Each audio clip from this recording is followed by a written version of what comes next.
د کومه آیډیا چې په معاشره کې بهتري راولي دا د شاعر په ذریعه رسېدی شي.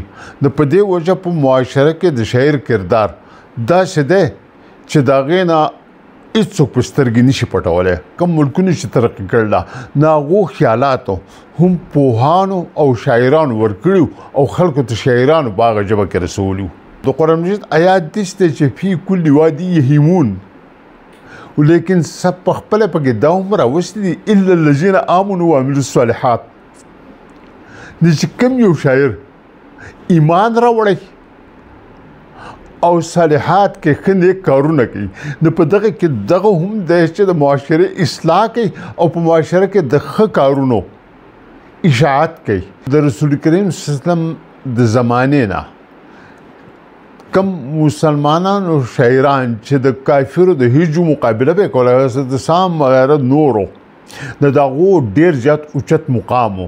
دغه شان چې بیا وروسته راشي ته وګوره چې حضرت مولانا روم په کومه ژبه کې خلکو پوه کړي دي او ازلي او ابدي د توحید پیغام خلکو ته څنګه رسول دی. دغه شان شیخ سادي ته وګوره چې هغه څنګه نصایح چې د پارسۍ په ژبه کې خلکو ته رسول دي. سردار صاحب زه به دا ووایم چې د معاشرې وجود چې دی دا یو ارګینیک وجود دی. لکه څنګه چې د بني آدم دا وجود دی په دې کې هر اعضا خپل خپل کردار ادا کوي.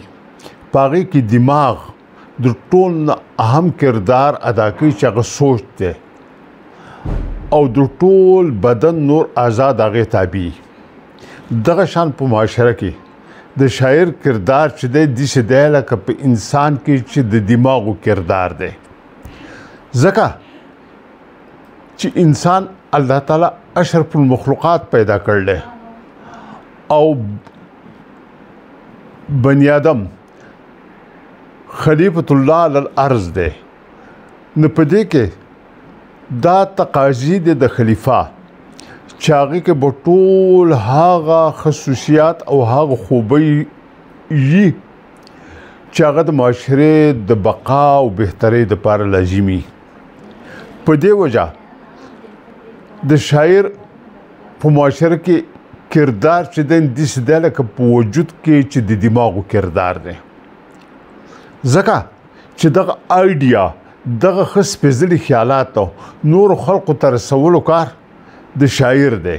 او د شاعرۍ ژبه دا ده چې په هغې کې عام خبره که ته وکړي یا واز وکړي یا څه نور ووایي یا څه حکم وکړي نو هغه خلکو ته د سامع ته دپاره هغه اثر نه لري لکه څنګه چې د شاعرۍ الفاظ اثر لري. په هغو کې اتصال خلکو ته ورسي. د کومه آیډیا چې په معاشره کې بهتري راولي دا د شاعر په ذریعه رسېدی شي. د په دې وجه په معاشره کې د شاعر کردار داسې دی چې د هغې نه هېڅوک په سترګې نشي پټولی. او په کومې معاشرو چې ترقي کړله کوم ملکونه چې ترقي کړله د هغو خیالاتو هم پوهانو او شاعرانو ورکړي او خلکو ته شاعرانو په هغه ژبه کې رسولي. د قرآن مجید آیات داسې دی چې فی کل وادي یهیمون، ولیکن سب په خپله پکې دا هم راوستي دي الا الذین آمنوا وعملوا الصالحات. چې کوم یو شاعر ایمان راوړی او صالحات کې ښه نیک کارونه کوي، نو په دغه کې دغه هم دی چې د معاشرې اصلاح کوي او په معاشره کې د ښه کارونو اشاعت کوي. ځکه چې تقریبا د رسول کریم صلی الله علیه وسلم د زمانې نه کم مسلمانانو شاعران چې د کافرو د هجو مقابله به کوله، د سام وغیره نورو د دغو ډیر زیات اوچت مقام و. دغه شان چې بیا وروسته راشي ته وګوره چې حضرت مولانا روم په کومه ژبه کې خلکو پوه کړي دي او ازلي او ابدي د توحید پیغام خلکو ته څنګه رسول دی. دغه شان شیخ سادي ته وګوره چې هغه څنګه نصایح چې د پارسۍ په ژبه کې خلکو ته رسول دي. که پښتو له راشي او رحمان بابا وګورئ نه ته به په دین باندې پوه شې لکه هغه به هغه خوش خبرې نه وي هغه به هغه خبرې چې د انسان خپل کردار او انسان به پې پوهېږي دومره سهل ممتنع به په هغې کې وي چې خلک به په نیکۍ او په بدۍ باندې پوه شي او اصلي د انسانیت چې کوم معراج د هغه په شعرونو کې بیان شوی دی دغه شان خوشحال بابا چې د اسلام د اقدار سره سره د معاشره د حماسیت کردارونه د اکټیو سوسایټي کردار هم خلکو ته په داسې ژبه کې بیان کړل چې ټول خلک پې پوهېږي په هر معاشره کې ته وګورې لکه په سندۍ کې حضرت بټایي څومره په ښکلې طریقه چې تقریبا څومره صدۍ تېرې شوې لیکن اوس عام سندۍ د هغه په ژبه باندې ښه پوهېږي که دغه شان د هر ژبې پنجابی بابو بلی شاه یا نور دغه شان شاعران صوفي شاعران